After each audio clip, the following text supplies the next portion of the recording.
Olá, seja bem-vindo aqui a mais um episódio do podcast Ninguém Te Conta Isso. Aqui todo mundo conta. E eu, como sempre, trago aqui um profissional da área empresarial, do direito, de relevância no mercado, para falar de um tema, para dar uma aula aqui para a gente. Eu falo de convidado especialista. E nós recebemos hoje aqui, com muita honra, a doutora Marcela Álvares. Isso mesmo. Muito obrigada pelo convite, professor. Muito bem. Quem é a doutora Marcela Álvares? Bom, eu sou uma advogada, já formada há 9 anos, com o meu escritório, a 7, Silva e Álvares Advogadas Associadas, junto com a minha sócia, a doutora Nicole. E nessa jornada, conforme foi passando os anos, cada vez mais eu fui agregando empresas no portfólio de clientes. Então, hoje eu me considero uma advogada especialista para micro e pequena empresa. Ah, amigo. E eu vi que a doutora é muito forte aqui na área trabalhista, né? Mas eu vi que a doutora estudou pós-graduação em Direito Tributário, Direito de Processo Civil, todas as áreas do direito que ligado à empresa e trabalhista. E agora até Teologia Livre, né? Exatamente. Eu estava conversando aqui antes de começar a entrevista, né? Chamou Isso. bem a atenção. Doutora, quais são os maiores problemas hoje que as empresas, no geral, elas enfrentam na área trabalhista, com essas mudanças? Agora tem que trabalhar em home, híbrido, muita questão, assédio moral, assédio disso, tudo isso é um monte de coisas que acho que a empresa hoje tem que se preocupar bastante, não é? Com toda certeza, professor. Na minha visão, é literalmente o desconhecimento da legislação. Elas não conseguem entender que elas precisam seguir tanto a CLT como a Convenção Coletiva de Trabalho. Então, sabendo sobre esses dois pontos, a empresa já está muito à frente de outras.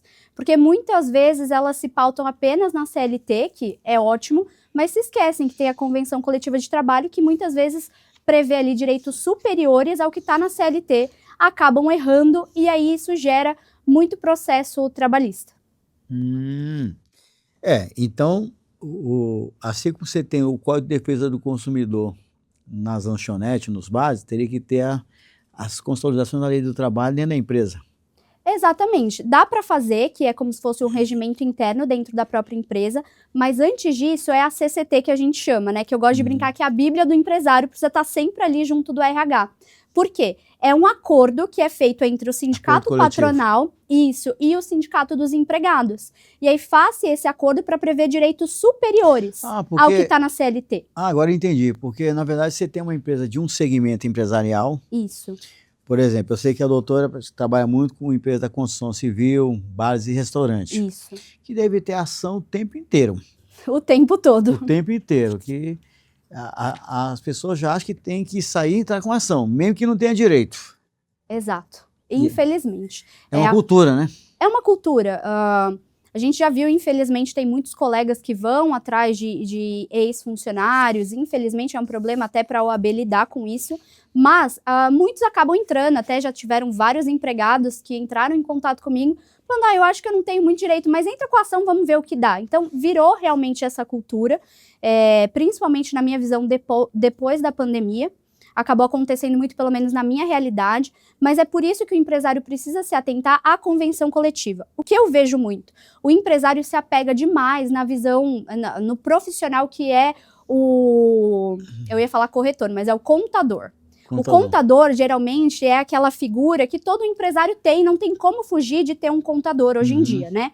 Então, vai ser a pessoa ali que vai praticar os atos mais tranquilos, como, por exemplo, o registro de funcionário, vai mandar um modelão de contrato de trabalho e não vai explicar muito para o empresário o que ele tem que fazer. Só direitos básicos, faltou... Não vai explicar se pode ou não descontar aquela falta. Quando vai mandar para o INSS, por exemplo, só manda a cartinha, não explica muita coisa. E é aí que vai gerando um grande problema quando a empresa vê, tá achando que está crescendo saudável, do nada vem uma ação trabalhista e geralmente vem aí valores de ação acima dos R$100 mil. Então é por isso que eu gosto de deixar muito claro que o contador ele é um profissional excepcional para toda empresa e indispensável. Mas o advogado, ele vai muito além, porque ele vai no dia a dia ali com o empresário explicar o que está acontecendo E aí, voltando na CCT, que é aquele acordo que eu falei, você precisa saber qual que é o sindicato da sua categoria e sempre pegar a convenção coletiva de trabalho, porque é lá que tem estabelecido direitos superiores ao que tem na legislação, que você tem que seguir enquanto empresário, porque senão o empregado pode ingressar na Justiça do Trabalho pedindo aqueles direitos que muitas vezes você nem sabia que ele tinha. Né? Mas só uma pergunta aqui. Nós tivemos, no governo Temer, aquela reforma trabalhista. Não sei se foi uma mini-reforma, se foi uma reforma, mas teve alguma coisa de adequação da regra do trabalho. Isso está sendo respeitado, as coisas que foi feito naquela reforma, que eu fiquei sabendo é que os juízes ignoraram a reforma e começaram a decidir de outras maneiras. Em um primeiro momento, as ações trabalhistas até caíram bastante, porque os advogados não sabiam como ia acontecer, enfim, realmente trouxe um receio até para o advogado.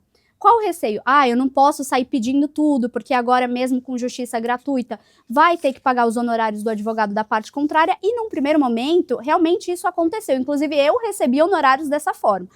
Peraí. Então quer dizer que hoje, se alguém entrar contra uma empresa, uma ação trabalhista, se ela perder, ela tem que pagar os honorários da outra parte? Não mais hoje, mas quando saiu a reforma, sim, o que acabou freando muitas ações trabalhistas. Então, de uma forma prática, era assim, você vai entrar e vai pedir 10 coisas, por exemplo, insalubridade, hora extra, 10 pedidos.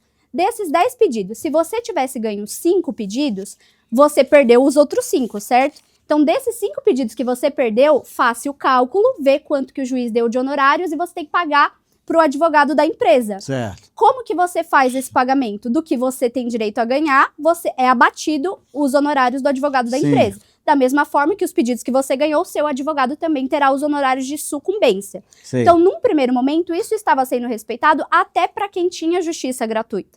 Então, sim, muitos advogados tinham receio de sair pedindo coisa que não tinha prova, de sair fazendo vários pedidos. Até que chegou um momento que o STF declarou inconstitucional. E aí começou tudo de novo, aquela farra de sair pedindo um monte de coisa, sem prova. Voltou a estaca zero. Estaca zero. Inclusive, eu posso dizer, tem várias ações no meu escritório, principalmente da construção civil, que simplesmente entra-se com a inicial sem prova alguma. Não tem prova, não tem nem, assim, sabe, para dizer que tá uma foto com o uniforme da empresa. Não, ele só entra com a ação, não junta nem extrato bancário, nada. E sai uma ação após a outra. Por quê? Mesmo se perder, ele não vai ter absolutamente nenhum prejuízo. Nossa! Exato. Então, foi muito legal no começo da reforma, porque isso estava realmente funcionando. Volto a dizer, eu mesma cheguei a receber honorários dessa forma, descontando do que o empregado teria a receber. Mas aí, depois dessa declaração de inconstitucionalidade, eu acredito até que já ficou superior o número de ações novamente, até porque a Justiça do Trabalho não dá conta da quantidade de ações que temos. Mas desse jeito aí, você pode protocolar qualquer coisa lá, qualquer pedaço de papel lá e vai... E vai, então mesmo se perder tudo, e nós temos casos assim no escritório, não tem nenhuma penalidade, infelizmente. Meu Deus, assim fica difícil, né? Fica. Por isso que o Dulcio falou aqui, o doutor, grande advogado, um abraço para você, Dulcio, Luiz Flávio Borges Dulcio, é o seguinte, ser empresário no Brasil é uma atividade de risco. Com toda certeza, eu concordo absurdamente. E ele falou, depende do caso, até risco criminal, sem nenhum tipo de criminoso aparente. Exatamente. Isso é uma coisa que eu sempre falo para os empresários que eu trabalho.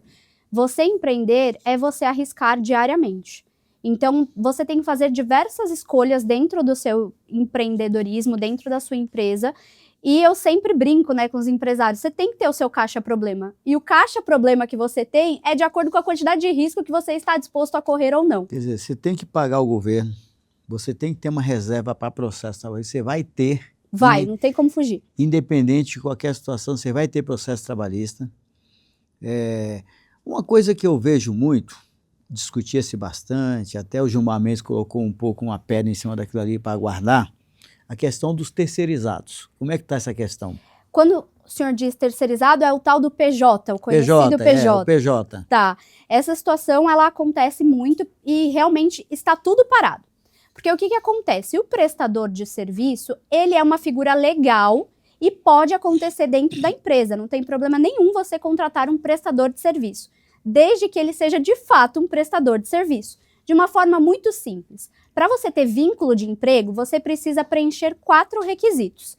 Esses 4 requisitos, eles têm que ser cumulativos. Então, o primeiro tem que ter pessoalidade. Então, não pode ninguém no seu lugar prestar aquele serviço. Somado a isso, tem que ter onerosidade, pagamento de salário. Depois disso, você tem que ter a chamada subordinação jurídica. Ou seja, você tem que ter um chefe, tem que obedecer ordens. E, por fim, a habitualidade. A habitualidade, muita gente acha que é de segunda a sexta, das 9 às 18. Não, você pode ter habitualidade sendo um professor de universidade, por exemplo. Você tem a habitualidade de ir de segunda e quarta no período da noite. Se você preencher esses 4 requisitos, você não é mais um prestador de serviço. Você tem um vínculo de emprego. E é quando você tem um vínculo de emprego que muita gente, que é chamado de PJ, entra na Justiça do Trabalho e pede o vínculo de emprego. Mas, doutora, com a então empresa. é impossível não ter. Na verdade, acontece muito, acredita? Porque é impossível não ter, sabe por quê? Diga. Na minha visão. Porque todo mundo que presta serviço numa empresa tem um chefe lá dentro da empresa que contratou ele e vai orientar. Por exemplo, tecnologia. A pessoa trabalha lá de segunda a sexta desenvolvendo um sistema, fazendo alguma coisa lá, dando suporte e tal. Mas ele presta serviço para outras empresas também.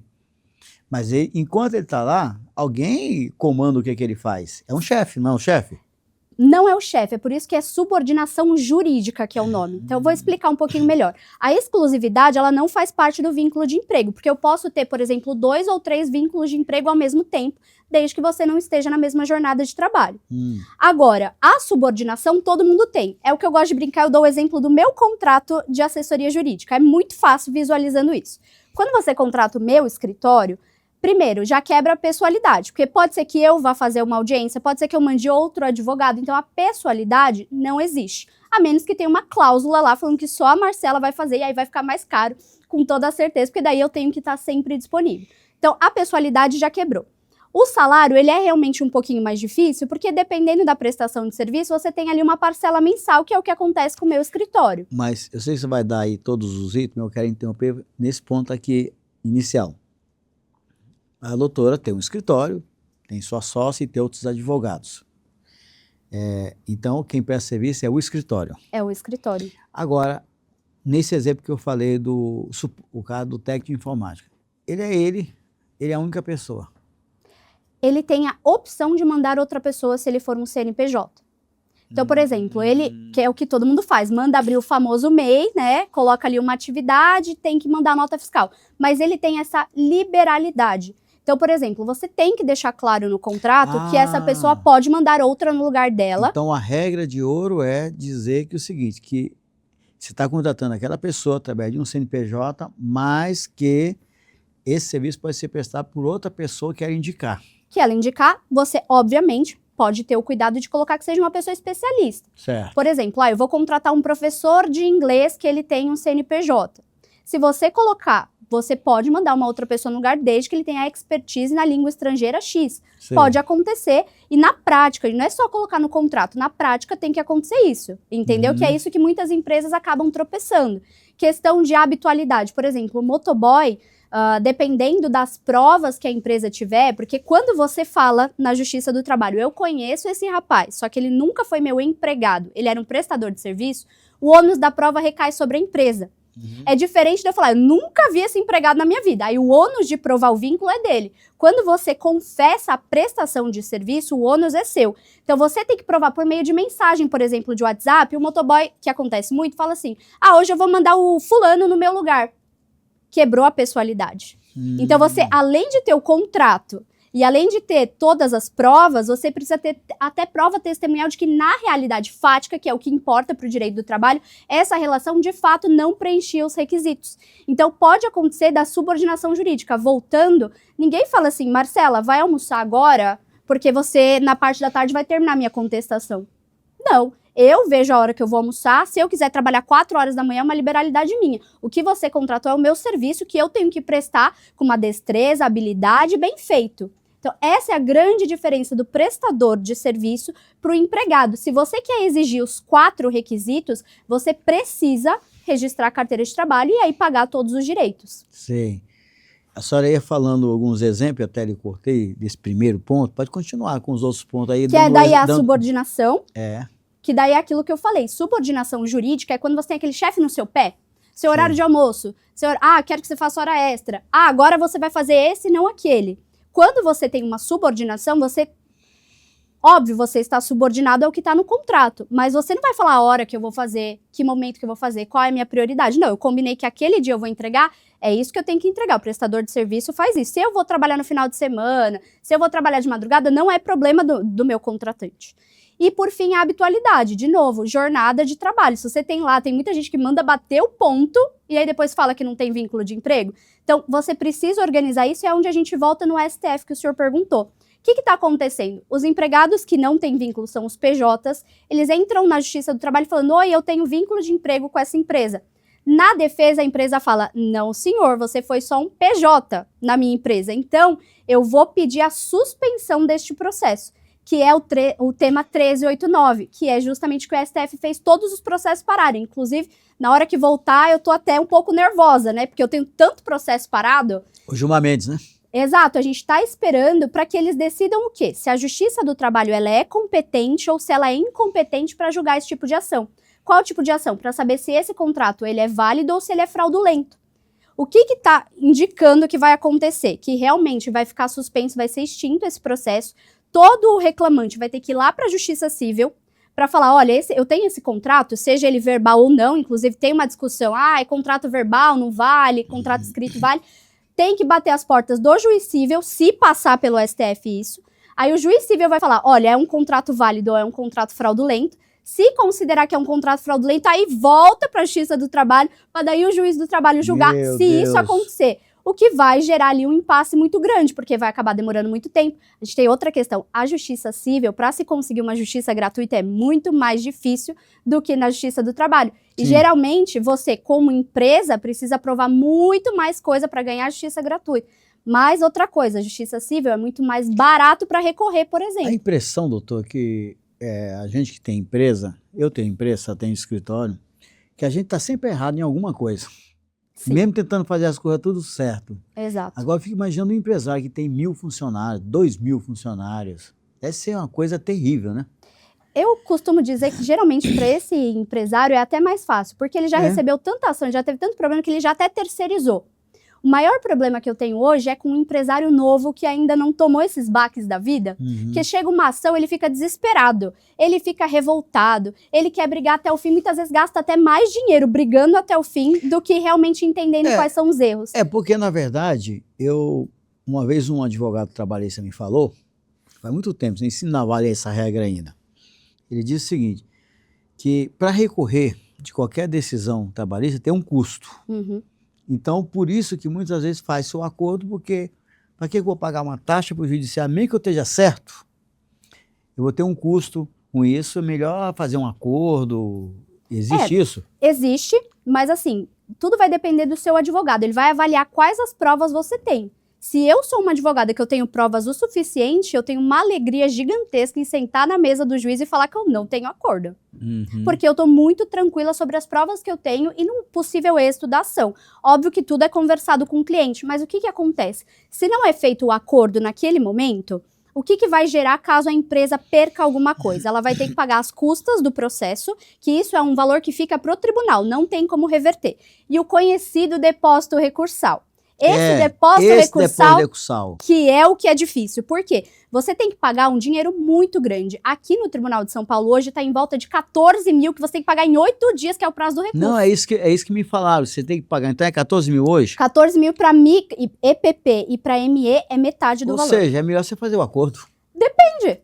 O senhor acredita que eu já tive vários casos que a gente... Mas se eu não tenho dinheiro para fazer o depósito recursal? Esse é o problema. Por isso que você tem que ter um advogado muito especialista que já vai passar isso para você e vai te preparar. Se for um acordo, por exemplo, se você foi condenado em 5 mil, você não precisa pagar os 14, você paga só os 5 mil que foi o valor da sua condenação. Então tem isso, você precisa de um advogado que entenda do processo e te explique o passo a passo para que você saiba se tem dinheiro ou não. Eu já falo pro meu cliente, se não sair acordo, você tá preparado? Aí eu vou ver se é microempresa ou não, você vai precisar de tanto e é em 8 dias. Só que o que é legal desse valor? Se você ganhar, ele é um valor que fica depositado em uma conta judicial. Mas você precisa ter o caixa. Precisa ter o caixa, por isso que tem que ter essa conversa com o seu advogado antes, que seja um advogado que te explique. Porque você ganhando, esse valor volta para você corrigido. Ou seja, o empregado pode criar uma situação entrar com uma ação contra você sem ter direito algum, te criar um problema, e que você, para recorrer, para poder ganhar aquela causa, tem que depositar 14 mil reais. Exatamente. Isso não é justiça não, doutora? Eu concordo plenamente, mas infelizmente é isso, eles entendem que isso é uma... Se você quer recorrer e você já teve, digamos, num primeiro grau, você perdeu, o funcionário precisa ter pelo menos uma certeza, digamos, um resguardo de que a sua empresa não vai ficar recorrendo ad eternum para depois entrar em uma falência ou tiver algum tipo de fraude patrimonial e ele não receber nada. Por quê? Porque esse valor ele fica lá seguro. Se a empresa perder, ele vai direto para o funcionário. Se a empresa ganhar, que é o que já aconteceu diversos clientes meus, esse dinheiro volta para a empresa de forma corrigida. Eu sei, mas o problema Mas sim, é o imediatismo, né? Você já tem que ter o dinheiro ali. Você tem que ter os 14 mil ali guardado para poder ir para essa briga. E é por isso que eu falo que é tão importante uma assessoria jurídica realmente competente. Preventiva. Porque você vai criando esse caixa-problema. Geralmente eu falo assim para os meus clientes, nossa, ó, você tem isso de problema. O seu caixa-problema tem que ser um caixa grande. Por quê? Porque dependendo, você já sabe que você está em eventual risco. Então, se vier algum acordo, até mesmo para acordo, é legal você ter um valor para dar à vista, porque você consegue diminuir ali a parcela, dependendo de como funcionar a tratativa do acordo. Então, é muito legal, porque eu sou a favor do empresário conhecer o risco que ele está se metendo. O grande problema hoje é que o empresário ele nem sabe que o que ele está fazendo é arriscado, ele nem sabe que aquilo é um risco. É engraçado, Eu estava falando hoje, eu tenho outras atividades, né? Eu sou liquidante de uma empresa. E o quanto que é difícil encerrar uma empresa. Muito. A trabalheira que é. Muito. E mesmo você tendo com dinheiro em caixa para pagar todo... a parte de burocracia... Aí eu falei, isso é que nem casamento. Fácil para entrar, para sair é difícil. Muito difícil.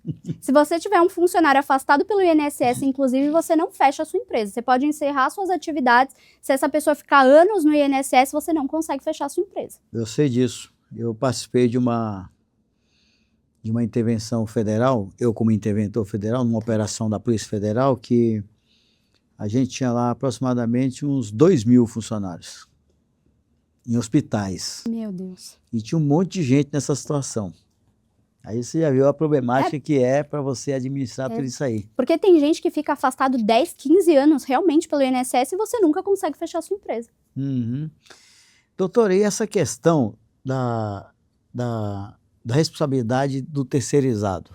Porque às vezes tem empregado que entra contra a empresa terceirizada e põe a empresa contratante no polo passivo. Muitas vezes, não é às vezes não, professor, é a grande maioria das vezes. Me explique isso aí, como é que o empresário que não tem nada a ver com aquele problema sai dessa situação? Esse é o grande problema, é a falta de conhecimento. A gente sempre vai esbarrar nisso. Por quê? Quando você contrata uma empresa terceirizada, vamos para um bem comum, condomínio, um prédio, contrata uma empresa terceirizada de... Segurança. Portaria. Exato, perfeito. Acontece em todo lugar. O que acontece? A pessoa, ela acredita que a partir do momento que assinou um contrato com a terceirizada, ela está livre de qualquer responsabilidade. É para isso que você terceiriza. Exato, só que para a Justiça do Trabalho, bem-vindo, não é bem assim que funciona. Meu Deus do céu. Então, o que acontece? Além de você contratar, você precisa fiscalizar. E isso não quer dizer que você não vai ser processado, quer dizer que você vai chegar lá, se defender, contratar advogado, ir na audiência e mostrar que você cumpriu com todos os seus deveres para daí não ter responsabilidade subsidiária. O que você tem que fazer? Mesmo com o contrato, mensalmente vai a minha indicação. Você precisa mandar um e-mail falando quem são os funcionários que estão entrando lá na minha empresa. Ah, o FGTS dele, eu quero recolhimento. O olerite deles, eu quero ver se vocês estão pagando tudo certinho. Tá, tem algum afastamento? Então você ainda tem que ficar em cima para provar para a Justiça do Trabalho que você estava olhando e observando tudo para daí talvez, quem sabe, conseguir se eximir da responsabilidade subsidiária. Então não é só contratar e deixar lá não, porque daí você vai ter problema. Ainda mais se essa empresa falir, por exemplo, que é o que muito empresário faz. Sai contratando, não tem... Nem olha a ficha da Jusces para ver se tem um capital social legal, para ver se tem algum processo nessa empresa. E aí é que entra também a assessoria jurídica. Sempre que algum cliente meu fala, Marcela, vou contratar com essa pessoa, a primeira coisa que eu vou olhar é liquidez, valor do... E às vezes eu falo, no contrato que esse daqui não, que você vai ter problema. Geralmente eles contratam mesmo assim e acabam tendo um problema. Então, é o que eu falo, é a falta de cuidado. O brasileiro tem muito isso, infelizmente, achar que, eu vou fazendo e depois eu vejo o que acontece. Outra coisa importante também, você contratou contratei uma construtora. Tá lá a plaquinha, use EPI. Aí você vê os funcionários, nenhum deles está usando EPI. E aí o empresário tá lá e tá vendo tudo isso. Se acontecer alguma coisa, se esse funcionário se machucar, você vai junto. Você tem que ter e-mail para a empresa falando, olha, seus funcionários estão sem EPI, eu quero as fichas de EPI. eu quero todos os laudos de que não tem insalubridade ou periculosidade, eu quero tudo certo. Você está pagando insalubridade, eu quero ver. Então tem que ficar em cima. EPI, equipamento De proteção individual. individual. Os capacetes, Tudo. as coisas. Depende da atividade, vai Sim. ter um tipo de EPI correspondente. Doutor, nós estamos aqui na era hoje da rede social e dos e-mails, dessas coisas, a tecnologia.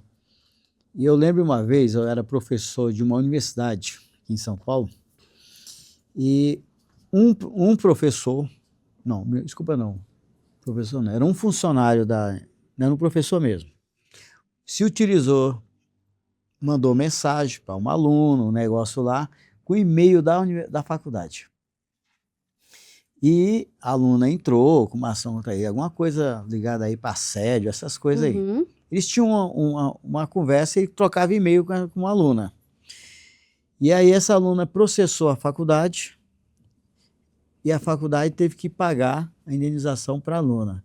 Mas eu pergunto, mas quem errou não foi o professor? Por que a faculdade tem que pagar? Porque ele usou e-mail, isso é verdade? Sim, isso é verdade, porque todo mundo que é funcionário de uma empresa, quando ela faz dentro da atividade da empresa ou usa os meios dela, está meio que falando por ela. Então, mais uma vez, a responsabilidade do empresário. Cabe ao empresário fiscalizar esse tipo de situação no seguinte sentido. Está dando palestra sobre esse tipo de situação? Como que a empresa, a faculdade, a universidade observa esse tipo de situação dentro dos professores? Está explicando, está mandando e-mail, está fazendo tudo isso? Ainda assim, mesmo condenado, a empresa ela pode ingressar com uma ação de regresso, que a gente chama, Sim. na esfera civil, para tentar reaver os prejuízos. Mas na esfera trabalhista não tem muito o que fazer. Por isso que eu sempre indico, a empresa é muito grande, faça sempre palestras, explique sempre o que pode, o que não pode. E sim, de uma forma didática e, se possível, pegando listinha de presença de quem participou para mostrar que a parte ativa dela Sabia daquilo.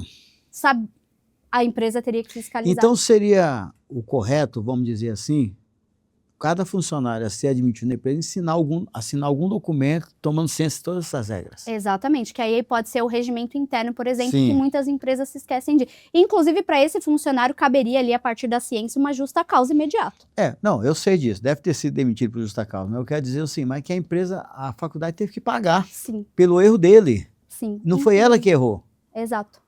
Por quê? Porque faltou essa fiscalização, que é o que a Justiça do Trabalho... É o que a gente falou, né? A Justiça do Trabalho sempre coloca diversas responsabilidades em cima do empregador.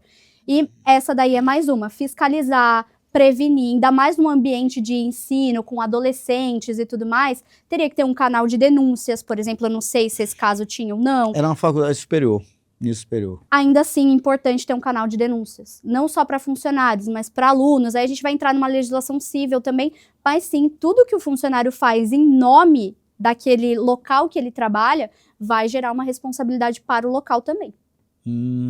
Então tem que ter fiscalização. Quanto mais você conseguir comprovar na Justiça do Trabalho que você sempre estava ciente disso, que disponibilizou canais de denúncia, de que fez palestras, de que ficou no pé dos professores, é melhor para tentar tirar essa responsabilidade da empresa. Ah, tá. E como é que fica, então, a questão das redes sociais hoje e tal? Isso aí também dá problema trabalhista para a empresa? Muito problema trabalhista. Explica para nós aí. Na verdade, assim, rede social ela vai ser uma extensão do local de trabalho. Então, tem muito empresário que sai colocando os funcionários sem ter um termo assinado de uso de imagem. Tem, por exemplo, bati meta, colocou um chapeuzinho engraçado e colocou na rede social. Aí vai trazer ali uma série de questões de uso de imagem, de dano moral. Então, tem que ter muito cuidado com a imagem do seu funcionário. Eu, inclusive, muitas vezes recomendo nem utilizar, porque é muito subjetivo, né, professor? O que pode ser vexatório para mim, para outra pessoa que tem uma história de vida diferente, não é, e assim por diante. Então, é muito delicado a questão da rede social. Agora, eu posso monitorar a rede social de um funcionário? O correto é não, mas a gente sabe que tem muito empresário que faz isso sim. Mas não, a rede pessoal dele é dele. Mas sim, mas se ele estiver postando coisas que envolvem a empresa... Aí sim, se por acaso você teve contato com isso, a depender do que foi postado, você pode até... Primeiro, pode ter aquelas punições, advertência, suspensão e tudo mais, principalmente se for dentro da empresa, e pode gerar até uma justa causa. Se tiver o regimento interno da empresa e tiver que é extremamente proibido, por exemplo, você pode dar, inclusive, uma justa causa direto. É importante o acompanhamento jurídico, porque é muito subjetivo realmente. Porque eu penso assim, a pessoa está fazendo vídeos, está gravando coisas e está envolvendo o nome da empresa sem autorização, e amanhã dá um problema jurídico para a empresa, uma informação passada errada, uma coisa do tipo. Exatamente. Quem termina respondendo é a empresa. Sempre a empresa, né, professor? Mas assim, inclusive a gente teve um caso muito recente, até fiz um vídeo sobre isso, de uma hamburgueria muito famosa, uma rede muito famosa, que os funcionários, eu acho que eles estavam no intervalo, e estavam lá dançando de uma forma, assim, absurda, dava para ver tudo um pouco e tudo mais, e realmente a empresa se utilizou disso para aplicar ali uma demissão. Se eu não me engano, foi uma demissão sem justa causa e depois os mesmos funcionários saem comemorando a demissão deles, né? Então a gente está realmente hoje no mundo que tudo vira dancinha, tudo vira deboche, tudo vira brincadeira e vai parar nas redes sociais. Doutora, a senhora fala bem, fala bonito e fala bastante. Beba sua água aí, se precisar beber uma Obrigada. aguinha. Importante. Fica à vontade aqui. Muito obrigada. Nossa, não, imagina, que interessante. Então a gente tem que vigiar também, ficar policiando essas questões das redes sociais, que todo mundo está na rede social hoje. Todo mundo. É uma questão, assim, complicada. Doutora, um caso assim, que a senhora tem para nos contar, assim, que a senhora acha que foi um absurdo jurídico que uma empresa teve que passar, mas que a doutora lutou, conseguiu reverter, ou pelo menos diminuiu o problema da empresa? Tiveram vários casos, mas eu vou contar um que eu tenho agora recente, que daí nem vai envolver tanto o direito do trabalho. Eu comentei, né, com o senhor que a gente trabalha também para o ramo de restaurantes, né? Sim. E aí aconteceu um caso que nós estamos em recurso nesse momento. Depois eu te conto o que aconteceu. Mas basicamente um consumidor tirou uma foto de algo que parecia um caroço de mamão, uma azeitona, não sei, porque a foto estava muito mal tirada, e mandou para a empresa, falando, olha, eu acabei de quebrar o meu dente, e foi culpa de vocês porque estava no hambúrguer de vocês. Só que isso foi um dia depois. Quando a empresa viu, falou, olha, eu vou acionar meu jurídico e tudo mais, a gente pediu outras provas, ele não tinha a foto do suposto caroço, porque ele disse que era uma pedra dentro do hambúrguer. E aí não tinha nenhuma prova, ele não tinha nem a foto da pedra perto do hambúrguer, não tinha nada, assim. E aí a gente falou, e ele mandou a conta do dentista, né? Aí sabe o que foi mais engraçado? Era uma coroa, que no orçamento do dentista estava dando R$32 mil. Eita! E no orçamento ainda estava escrito o fulano e o ciclano. Era o orçamento de duas pessoas, é o que eu acredito que era ele e o filho dele por conta do sobrenome. E ainda pediu um dano moral de R$10 mil. Ou seja, R$42 mil por um objeto que não teve perícia. A gente não sabe nem se era realmente um pedacinho de osso ou alguma coisa, ou se realmente não estava no hambúrguer, porque não tem nenhuma prova sobre isso. Entrou no juizado. A gente primeiro pediu perícia e tudo mais, até pediu para sair do juizado. Enfim, fizemos toda a defesa, veio a sentença. Mesmo com o orçamento de duas pessoas, sem especificar, sem ver histórico do dente desse rapaz, sem ver da onde veio essa suposta pedra, o juiz não só condenou nos 32 mil, como ainda deu dano moral de R$10 mil. Eita! Sem explicação nenhuma, assim, do dia pra noite, R$42 mil para pagar. Um completo absurdo. Não teve análise, nada, mínima. Então agora a gente está recorrendo realmente. O pior é que é um juizado especial, então quando você recorre não é para o tribunal, né? Para os próprios juízes do juizado.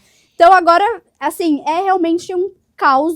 Já falei que a gente vai despachar com todo mundo, se for o caso, vai bater nas portas de todos os juízes que vão julgar, né? Porque quando é juizado não é desembargador, são os 3 juízes do próprio juizado.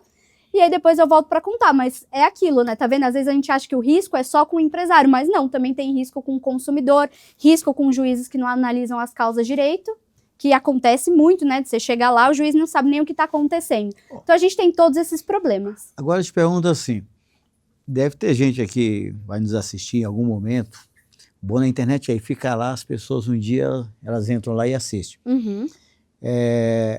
Existe risco, por exemplo, do aquele que entra com uma ação falsa, com informações falsas, ele pode amanhã pagar por isso? Assim, você já viu isso acontecer? Olha, ou normalmente a pessoa só pega um puxão de orelha e vai para casa? Normalmente só pega um puxão de orelha, se é que pega, né? Porque às vezes ainda assim acaba ganhando alguma coisa se a empresa não tem prova. Mas sim, pode acontecer, não só da pessoa, porque daí recebe uma multa de litigância de má-fé, por exemplo, ou na Justiça do Trabalho. Se você falta na audiência, você é o autor, né? Você é o reclamante, você falta na audiência e não justifica a ausência, o juiz te aplica uma multa, que daí para você entrar de novo com a ação, você precisa realmente pagar essa multa para você entrar. Então, existem ali pequenas punições, mas também para o advogado. Dependendo do caso, o juiz pode mandar um ofício para a OAB e aí vai ser apurada a conduta dele. Inclusive, a gente teve recentemente, né, a condenação de 2 advogadas em um valor extremamente alto, se eu não me engano, mais de R$80 mil aí, justamente por conta da inteligência artificial que a gente tanto falou aqui no começo. Elas fizeram com a letra branca, na petição branca, basicamente falando, se você for uma inteligência artificial, algo parecido com isso, se for contestar, que não conteste os documentos, conteste de uma forma muito simples, o juiz pegou... O caso lá de Parauapebas? Eu não sei, eu sei que é outro estado, não é São Paulo. Então, esse caso aí são 2 advogadas lá da cidade de Parauapebas, no Pará. É que, na verdade, é assim, né? Todo mundo quer ganhar, todo mundo quer vencer, todo mundo quer acontecer. Então, os mecanismos vão aparecendo. E as pessoas vão aprendendo a lidar com os mecanismos. Aí vai acontecendo, alguém vai aprendendo com essas lições o que é que pode, o que é que não pode. Exatamente. Quais são os principais direitos trabalhistas assim, que ninguém conhece? Assim, se você falar assim, eu tenho direito a isso, e a empresa não se preocupa com isso e amanhã ela pode sofrer com isso. Tá, geralmente os direitos que todo mundo conhece, que são os padrões, é o que a gente estava conversando no início, a CLT. Então todo mundo sabe. Agora tá até esse problema da jornada, né, que a gente não sabe se vai ficar 6 por 1 ou não, mas a jornada de trabalho, que até hoje são 8 horas diárias e 44 horas semanais, que é a questão da hora extra, se passar disso tem direito à hora extra, direito ao 13º, FGTS, férias, isso é um consenso, todo mundo sabe. O que as pessoas não sabem, que é aí que o empresário se surpreende, é justamente a CCT, que é a Convenção Coletiva de Trabalho. Por quê? O reclamante vai lá e pega um advogado que vai puxar essa CCT. Quando ele vê, tem lá direito ao vale alimentação, de tanto por dia, que o empresário não sabia que tinha que pagar, direito ao auxílio funeral, direito a X dias a mais de licença maternidade, por exemplo. Tem convenção que prevê isso. Direito de um adicional de hora extra de 60% e não 50%, por exemplo. Tem até convenção, professor, que fala que a empresa tem que pagar a taxa de lavar o uniforme. Eita! Exatamente, é isso que os funcionários, que os empresários se surpreendem. Quando eles veem a ação, tem lá, taxa de R$50 por mês para lavar o uniforme. Eles, não é possível, eu não sabia que tinha isso, porque não leu a Convenção Coletiva de Trabalho. Exatamente, então tem diversos direitos lá que muitas vezes não sabe. Então, por exemplo, a falta justificada. Todo mundo sabe, se falecer alguém, nascimento de filho e tudo mais. Mas tem convenção coletiva que prevê que você pode ficar 3 dias fora se falecer a sogra, por exemplo. Isso não está na legislação, mas na convenção coletiva de trabalho está. Se falecer a sogra, a pessoa pode... E cada uma, lembra que eu falei, é como se fosse um acordo entre os 2 sindicatos. Então, cada um tem um diferente. Então, da construção civil em São Paulo é de um jeito, construção civil em outro estado é de outro jeito, ramo de hotelaria é de um jeito. Primeira coisa que eu vou fazer é saber qual é a convenção que eu estou vinculado. Isso é maravilhoso. Dá para fazer isso individualmente, mas você pode contar aí com o contador, por exemplo, que ele pode, inclusive, te mandar a convenção coletiva. Mas eu falo isso, eu procuro, né, seguir 100% as regras trabalhistas. Perfeito. Porque se a gente seguir, corre risco, se não seguir, imagina. Exatamente. De repente vem uma taxa de uniforme aí para o senhor nem sabia que tinha que pagar. Pois é, que coisa, né? É. Eu estava aqui, você estava falando no início, a questão dos terceirizados, aí você falou até do motoboy, né, por exemplo. Sim. Eu já vi muita polêmica com essas questões. O que pode, essa questão do motoboy, até que quando tem negócio de seguro de responsabilidade civil, que se ele vier a falecer durante o trajeto, tem uma série de questões que a empresa também pode ser responsabilizada. Sim. Na verdade, o seguro de responsabilidade civil ele não está previsto na CLT, lembra? Talvez esteja na convenção coletiva mandando pagar, que é igual ao estagiário. A lei do estagiário manda você pagar esse seguro de responsabilidade civil para ele. Então, geralmente pode ter ou nisso, ou se você fizer um contrato de prestação de serviço com o motoboy, que daí ele vai ser o PJ, você pode ter essa previsão, que eu acho muito legal, inclusive, porque realmente eles estão no risco diariamente. Então você meio que traz ali uma segurança maior para ele, mas isso pode ser um acordo entre as partes, ou se tiver na convenção coletiva. Mas motoboy tem outra questão agora, principalmente, que é a periculosidade. Então, pedido de vínculo de motoboy na Justiça do Trabalho geralmente é muito alto.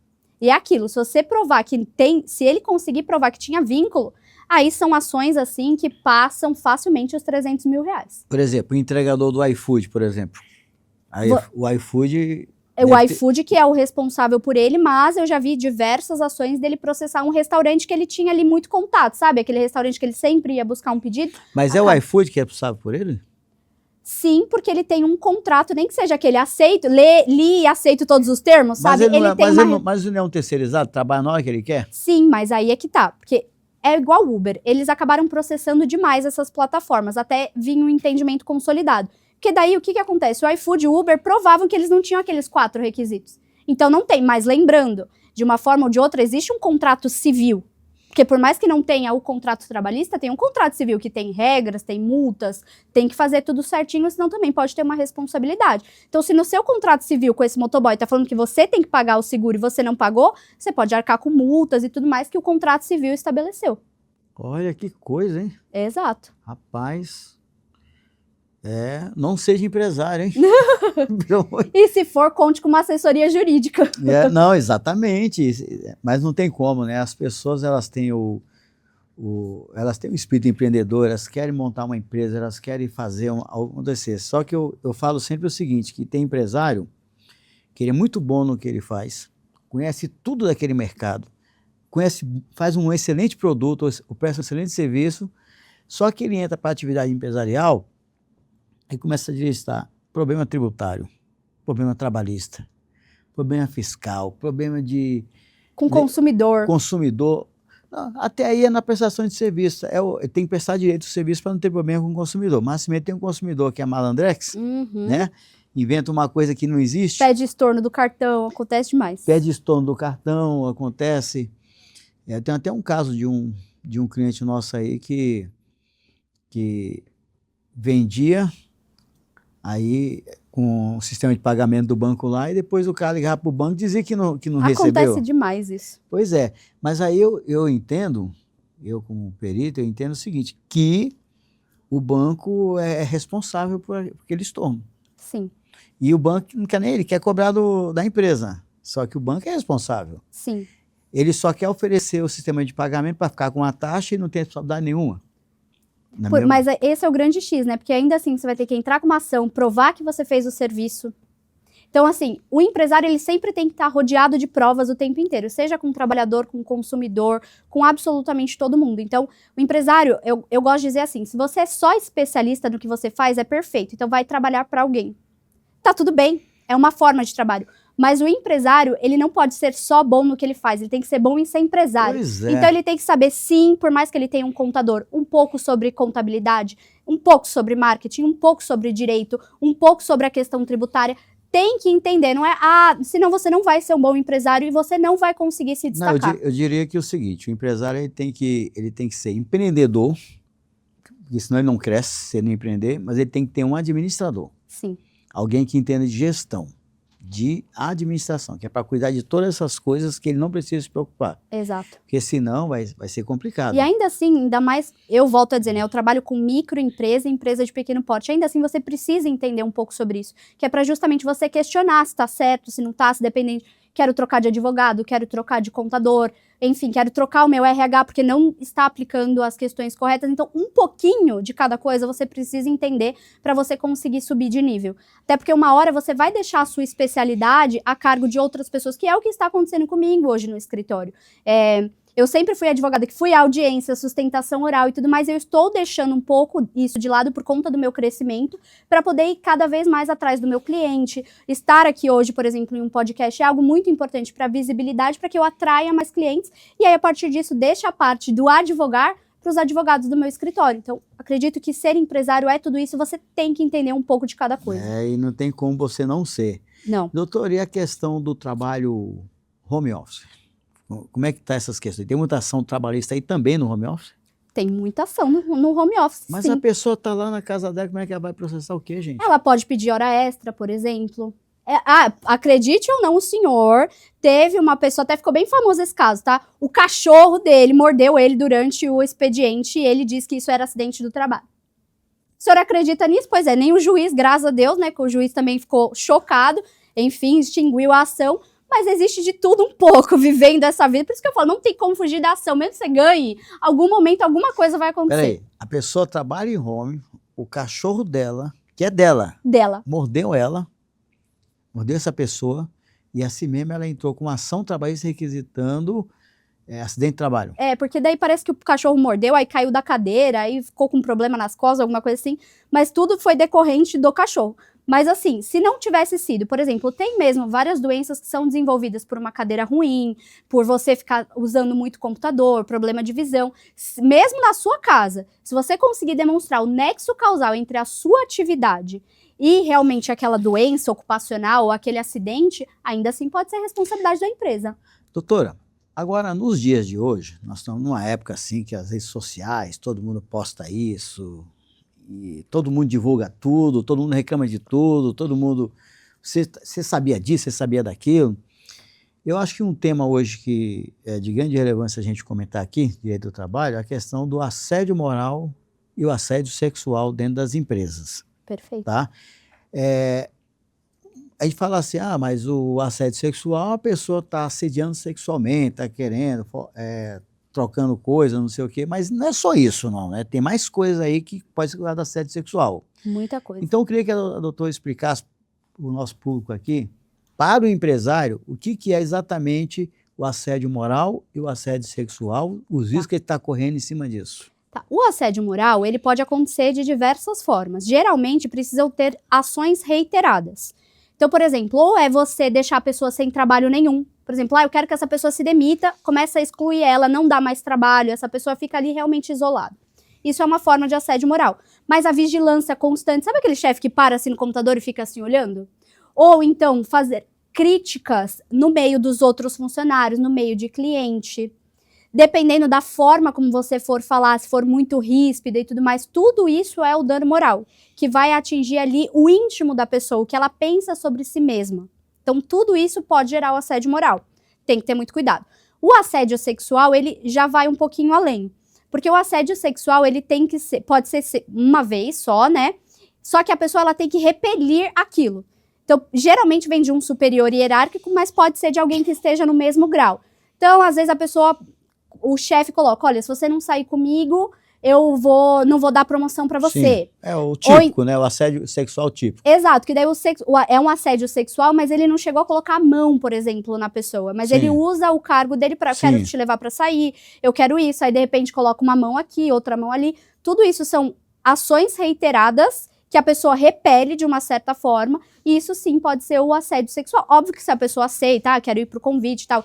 E relacionamentos se desenvolvem no ambiente de trabalho. Eu acho que normal. Muitos casamentos acontecem no ambiente de trabalho. Muitos, porque né, você passa mais tempo no trabalho do que muitas vezes na sua vida social no geral. Mas é tudo aquilo que gera um desconforto, que você usa a sua posição hierárquica para realmente colocar o outro numa situação, seja de vai querer a promoção ou vou dar promoção para outra pessoa, ou se você não fizer isso, vai ser demitido. E aí vai entrando dentro dessas questões. E não só funcionários da empresa, cliente também pode cometer assédio sexual e a empresa responder. Por exemplo, o cliente cometeu assédio e a empresa não fez nada, isso também pode gerar assédio sexual. Mais uma vez eu ouvi de um advogado aí, acho que foi na internet mesmo, falando assim, que pode acontecer o contrário, pode acontecer do patrão sofrer assédio sexual. Pode acontecer também. Pode acontecer. É raro, mas Tipo acontece. assim, vamos supor assim... roupas muito insinuantes, não sei o que, isso pode ser considerado um tipo de assédio.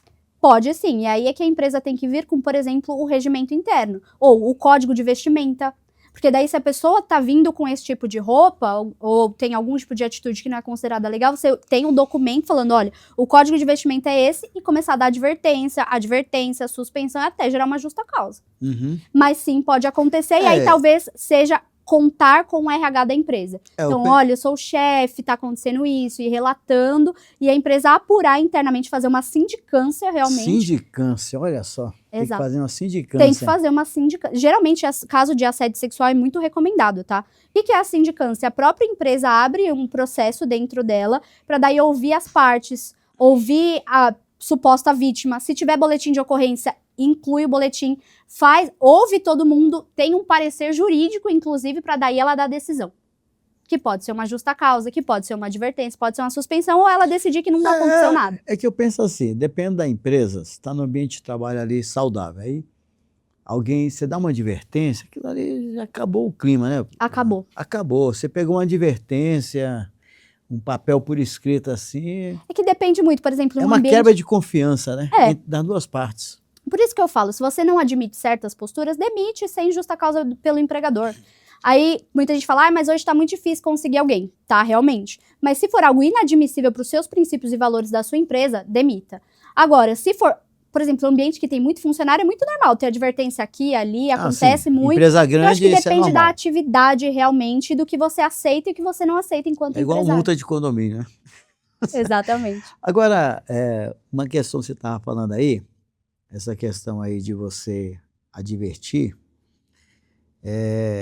porque isso aí fica sendo uma coisa assim que expõe a pessoa para geral. Todo mundo fica sabendo que a pessoa foi advertida, aquela coisa lá. O fato de você fazer aquela advertência só para ela, no pessoal, muda alguma coisa? Muda, porque geralmente a advertência ela é individualizada realmente. E o recomendado é que isso seja feito por uma pessoa do RH num ambiente neutro para que ninguém saiba. Então isso tem que ser feito a portas fechadas e tudo mais. Se a pessoa se recusa a assinar, duas pessoas que têm conhecimento dos fatos assinam por ela. Mas o ideal é que a empresa sempre coloque que isso é um ambiente de confidencialidade, para que isso não saia daquele ambiente do RH realmente. Agora, eu trabalhei em algumas empresas, faz tempo que eu não sei o que é trabalhar numa empresa assim de empregado, mas tem muito aquela questão o funcionário ficar forçando a barra para o empresário demitir para ele poder receber fundo de garantia, essas coisas. Isso aí não é um tipo de chantagem, assédio, alguma coisa do tipo? Como é que funciona isso? Que a pessoa quer sair da empresa, mas não quer que se pedir a conta. Porque criou uma cultura no nosso país de achar que tudo tem direito. Né? Inclusive, a pessoa quer ser demitida, mas quer os direitos dela. Isso não existe. Se você quer realmente sair da empresa, saia e você vai abrir mão de alguns direitos. É simples assim. Mas criou-se muito, e na internet, de novo, que não falta vídeo sobre isso, né? Da pessoa começar a falar, então eu vou avacalhar aqui no meu trabalho. Começa a faltar. Começa a faltar. Começa a não fazer direito o trabalho. Exato. E a minha indicação para a empresa é, se isso não está atrapalhando, se for assim, principalmente com muita rotatividade, não deixe esse tipo de funcionário contaminar os outros. Então ele está fazendo errado, é advertência. Advertência de novo. Eu geralmente recomendo 3 advertências, 2 suspensões até uma justa causa. Porque daí você vai dar uma justa causa bem dada. Porque você deu um monte de advertência, deu suspensão. Dependendo do caso, você pode dar uma suspensão direto ou uma justa causa direto. Mas quando é esse negócio de insubordinação, aí falta sem justificativa e tudo mais, vai dando até dar justa causa. Eu lembro que eu trabalhei uma época aí numa instituição financeira governamental e tinha aí aquela questão, a pessoa levava o atestado médico, mas eles tinham o próprio médico da empresa para homologar o atestado. Ainda tem isso hoje? Tem muita empresa que ainda faz isso, mas tem que tomar muito cuidado, tá? Por quê? Porque o médico da pessoa, ele é considerado como algo que não dá para você brigar contra. Até porque o médico do trabalho muitas vezes não é especialista. Uma causa que tem muito afastamento hoje é saúde mental. Que aí você vai para o âmbito do psiquiatra. Geralmente o médico do trabalho ele não tem nem condição de avaliar, porque já tem um histórico, então você tem que tomar cuidado sobre isso. E na dúvida, estou desconfiada da validade desse atestado. Não deixa de mandar um e-mail para a clínica. Muitas das vezes você vai se surpreender, mas muitas vezes vem lá, atestado falso. Eita! Pasme, professor, já tive na Justiça do Trabalho o reclamante que não foi e ele apresentou atestado falso. E a gente foi atrás e conseguimos constatar que era falso e agora a gente está brigando aí na Justiça para ver o que vai dar. Doutora, quando eu era interventor de uma outra operação aí, que eu administrava hospitais, a gente falava que a segunda-feira é dia do atestadite. Exato. O pessoal viaja, final de semana, não consegue estar no domingo para vir trabalhar na segunda, ou então bebeu demais, ou quer prorrogar o final de semana, segunda-feira, atestado na empresa. Na verdade é segunda e terça. Já pega logo 2 dias. 2 dias, segunda e terça, justamente. É uma coisa assim, é complicado isso aí. Muito. Olha, doutora, está sendo aqui um prazer maravilhoso aqui estar conversando contigo aqui. Realmente eu aprendi muito, estou aprendendo muito. Acho que o empresário nunca sabe nada de direito do trabalho, essa que é a verdade. A gente vai escutando algumas coisas, só que vai mudando muito, né? Muda. O comportamento, certas brincadeiras que você fazia com as pessoas, hoje você não pode fazer mais. Aí você tenta assim, digamos assim, brincar com as pessoas para estar num ambiente mais tranquilo, as pessoas, não, você está me assediando moralmente. Ou seja, está muito complicado hoje você viver num ambiente de trabalho sem ter assim, risco de nada, né? Muito difícil, professor. Assim, o mundo muda, as coisas mudam, a realidade, até mesmo muito difícil lidar com essa nova geração, porque nós estamos acostumados com outro ritmo, outras brincadeiras, outras coisas, que hoje em dia está até um pouco mais chato, né? Que hoje em dia tem um monte de empresa pegando no pé sobre tudo, justamente para não ter problema. Porque às vezes até você ser muito bonzinho, você acaba tendo problema. Então eu sempre recomendo, se tiver que dar advertência, dá. Se a pessoa faltou de forma injustificada, desconta, porque você pode ter problema com absolutamente tudo hoje em dia. Então, quanto mais documentação e mais chatinho você for nesse ponto de pegar no pé, melhor para você. Porque às vezes você acha que você está sendo legal, quando você vê a pessoa entra com uma ação. Já teve um caso assim no escritório também. A pessoa faltou de forma injustificada. A empresa arrumou o ponto dela como se ela estivesse lá para não descontar. Acredita, sofreu um acidente de moto e pediu o acidente em itinerário. De um dia que ele não foi trabalhar. Agora, como a empresa vai ter a certeza disso? Não pediu atestado, não descontou, pelo contrário, ainda arrumou o ponto para ser legal. Então, hoje em dia não dá para brincar, assim, as ações, elas estão de muito fácil acesso, videozinho na internet falando mal de patrão, é a torta e a direita. Então, nós precisamos, enquanto empresários, sempre estarmos alertas. Eu mesmo, eu tive pouquíssimas ações trabalhistas na minha vida.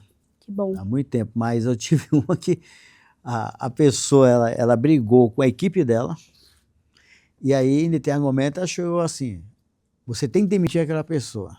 E a equipe, não, nós não gostamos dela. Você virou o chefe com os funcionários. Nossa.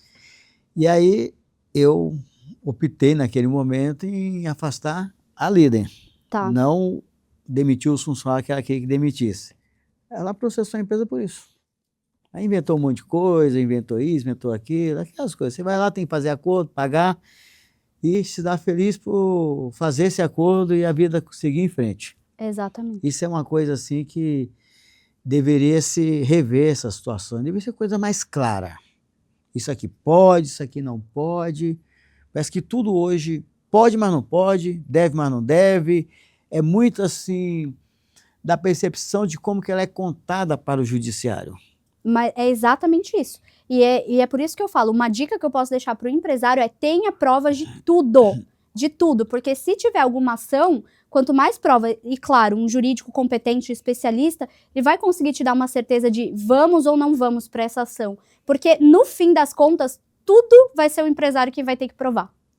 Então tá bom. Doutora, eu queria assim te agradecer demais, eu queria que você falasse aí dessas considerações finais, a gente está passando aqui o tempo todo suas redes sociais, está passando também no GC aqui do nosso podcast, e dizer assim, ó, te convidar para vir aqui uma outra vez, porque esse assunto trabalhista é infinito. Infinito. É infinito, você nunca vai deixar de ter. Eu lembro que teve uma época, só para fechar aqui, que quando eu era do programa, um programa de televisão antigo, Note a Note, da Rede Record, não sei se você conhece esse programa. Já ouvi falar. Tinha esse programa lá na Rede Record, passava de manhã, eu era desse programa, tinha um quadro lá. Eu fazia essa parte de direito do consumidor, dívidas de banco. Mas eu tinha lá um advogado, acho que até se deve conhecer a Mascaro, Sônia, acho que é Mascaro. Acho que ela até virou desembargadora aqui do TJ São Paulo. Caramba. Não sei o que, Mascaro.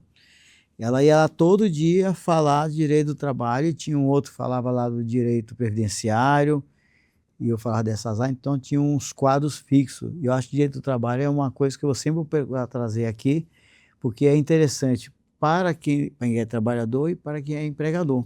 Com toda certeza. Bom, professor, eu queria agradecer por esse espaço, esse tempo, foi um prazer, uma honra estar aqui hoje. E se eu posso deixar algo para o empresário, é que realmente conheça minimamente os seus direitos e tenha todas as provas sempre em mãos, contando com um advogado especialista. Porque eu tenho certeza que isso vai fazer muita diferença. Muita gente pensa que é um gasto, mas eu posso dizer com toda certeza que é um investimento você contar com isso no seu dia a dia. Eu não tenho dúvida que você ter um advogado para te dar um auxílio, para te dar uma assessoria na parte de direito do trabalho, fazer contratos, fazer regimento interno, para fazer contrato de confidencialidade, essas coisas todas aí, é um investimento. Eu vejo dessa maneira. Então, doutora, eu queria te agradecer finalmente e dizer para você que nos siga nas nossas redes sociais, aperte o sininho aí, senão o pessoal briga aqui comigo se eu não falo essas coisas. E até um próximo episódio do Ninguém Te Conta Isso. Até!